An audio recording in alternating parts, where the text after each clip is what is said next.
2, 1.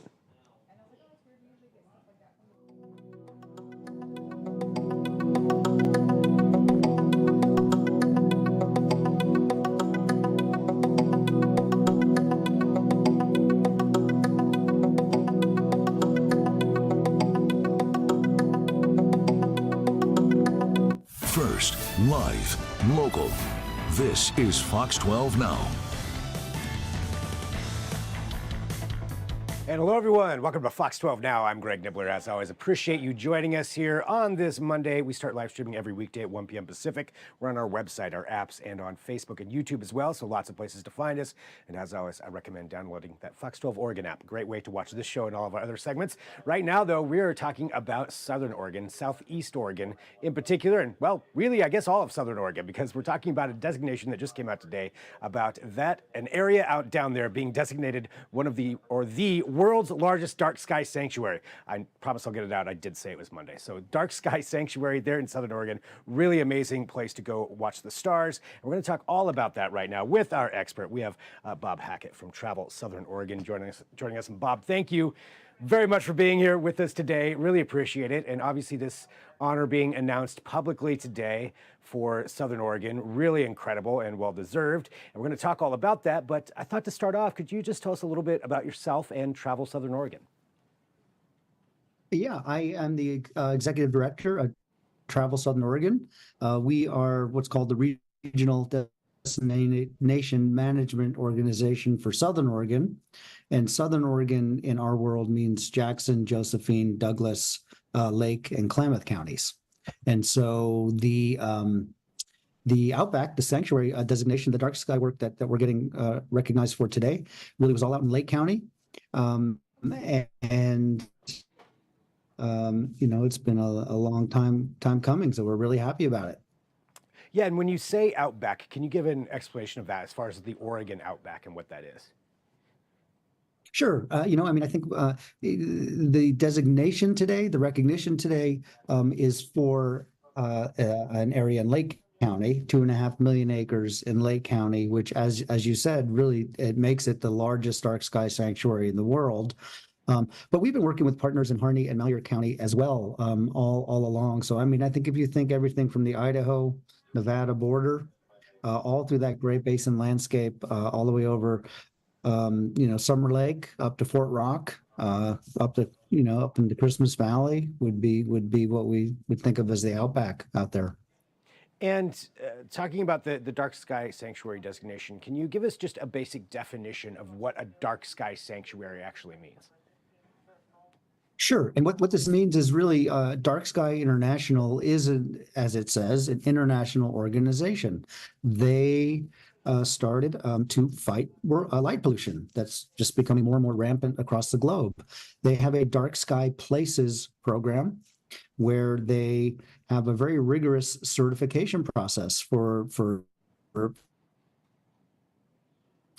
places that want to become a is you must be there's different categories. Dark sky communities, Wilsonville could become a dark sky community if they wanted to.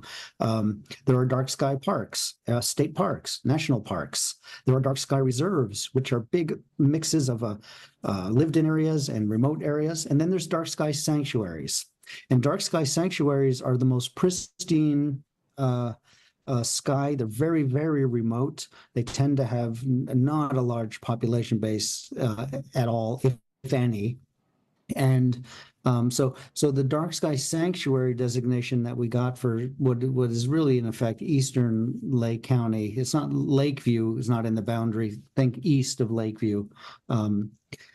Is the dark sky sanctuary boundary that we went for because of its remoteness and honestly because of its pristine darkness. You have to conduct light inventories on the ground. You need to come up with a light management plan. You need to actually do the science and demonstrate that you are dark enough to be a sanctuary. All of that was true. The complicating factor out in the Outback is there is no national park. There is no state park per se, at least in Lake County.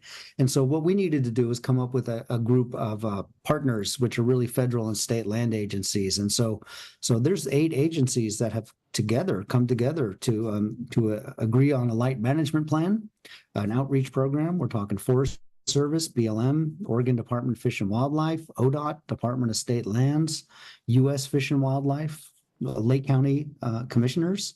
And so it was bringing together all of these people to agree to a single unified light management plan to preserve those night skies in the sanctuary. And by doing all that, and it took 4 years, then the application went to DarkSky International, and then it was meeting their criteria for certification, which I will say are rigorous. So my hat's off to all our partners. We did a lot of work together.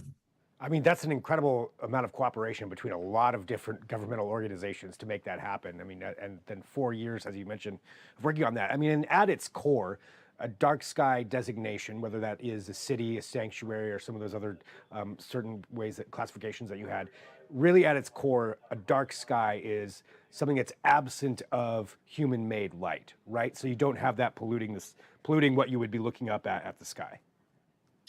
Yeah. So artificial light at night is the term that gets used, and it's not that say, for example, in the sanctuary itself, which is very remote and pristine, there are still something like maybe 100 lights out there, but it's not no lights. It's that the lights need to be appropriate temperature, appropriate brightness, focus downward, be shielded. They need to not create light pollution. And so there's 5 principles for responsible dark sky lighting.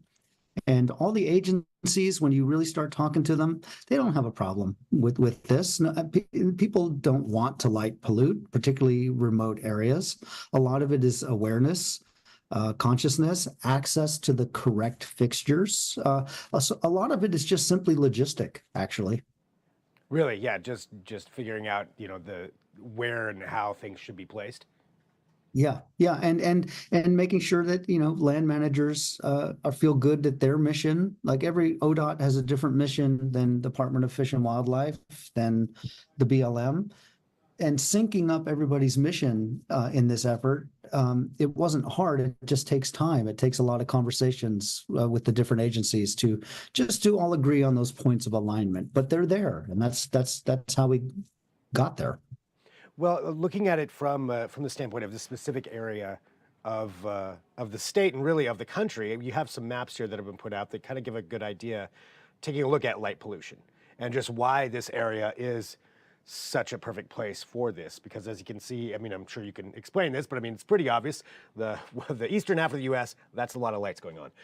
But then this area right there of Southeast Oregon and even down into Nevada, I mean, there's just not a whole lot of real major cities or anything out there. Oh yeah, it's the largest contiguous area of pristine night sky in the U.S., in the continental U.S. And so when in DarkSky International and DarkSky Oregon heard that there were people working on this, they were excited about it. They helped all along the way, because it's a win. It's a win to protect an area that's already this dark, to stop it from becoming what you're showing. And there's even, some more closer designations there, a closer look at that from some of those maps, just showing, those areas. So really amazing for that aspect. Now let's talk about actually going out there and viewing, the stars and what that experience is like. So since this is a dark sky sanctuary, I imagine it's someplace where people are probably going to be flocking to see some of these night skies that you really can't see anywhere else. And what's that experience like going out there to take a look at the night sky in this dark sky sanctuary area? Well, the actual experience on a clear night is it's a visceral experience. I mean, you people who've been out there and done it, you see a Milky Way in a sky that actually has color and texture. You almost feel, there you go. That's what the Milky Way looks like when you get rid of all the other stuff that light pollution gets in the way of. And right now that experience, there's all kinds of camping. Our partners out there, the BLM, the Fremont Wainema National Forest, They have camp spots. They have all kinds of great designated places to go camp and view the skies. Lakeview is a great base to go see that. You can stay in Lakeview at the Best Western, and then in 20 minutes you're into the sanctuary and having this experience. And so it's really a combination of people who really love remote places. You can go and not see anybody, just bring all your stuff. And know where you're going. You can go to Summer Lake Hot Springs and have a very relaxing time at the hot springs and be literally in the sanctuary at Summer Lake. Or you can just stay in Paisley or Burns or Lakeview in a hotel and just take a wonderful night drive and have that experience. I think that's pretty incredible. You can actually stay in one of those cities and just drive out there and reach that sanctuary, even that short amount of distance, 20 minutes away or whatever. Now you mentioned camping, and I know that's something that a lot of people do ask about. So within that sanctuary, how does somebody go about finding good places to camp? Go to the BLM Lakeview District website. Go to the Fremont Wainema National Forest website. They have extensive lists of all their campgrounds. And I know in the wake of this designation, they are actively, trying to piece together a dark sky page because they know people are going to be asking these questions. And they have all kinds of facilities, and we're just trying to get those assets all together in the same page. Even on southernoregon.org, which is our website, we have a dark sky takeover going on there, and we have links into best places to camp, best places to eat, and best ways to do this. The thing that most people will love about this experience is they're not looking to do it with 20 other people. I think for friends and families, it's a pretty intimate experience being out there in the quiet. It's the quietest place in Oregon too out there. And I think the time people spend there with their friends and family underneath that kind of sky in that kind of quiet is really impactful time. And so it's tourism in a way that I think means a lot to people in a different way than we tend to think of going skiing or doing some of these other things. I think you answered my next question. I was going to ask, what is it about this kind of experience that makes it such a different travel experience and tourism adventure? And you answered that right there. So thank you. Anything else? Yeah. Anything else that you think people should know? That there's just a lot of partners and this Oregonians are going to start to see more of this work. I know this, little tiny town of Antelope is working on this. Cottonwood State Park is working on it. Prineville Reservoir is a designated park. There's places on the coast. So I think Oregonians have a night sky legacy. I think they're very proud of it, and I think they're actually aware of it. And the more this conversation comes into mainstream conversation, I think you're going to start to see more activity with people wanting their town to have less light pollution, and people getting together to try and create more dark sky places because it's good for them. It's good for their kids and grandkids. It's good for plants and animals all around. And so in tourism, for us, it lets us leave a place actually better than when we started.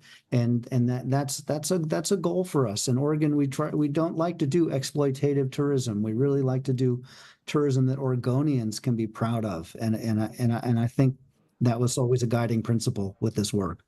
Do you think, since there are so many different organizations that cooperated just on this designation alone, going forward, is this something that's completely sustainable to keep this or even grow a dark sky sanctuary like that?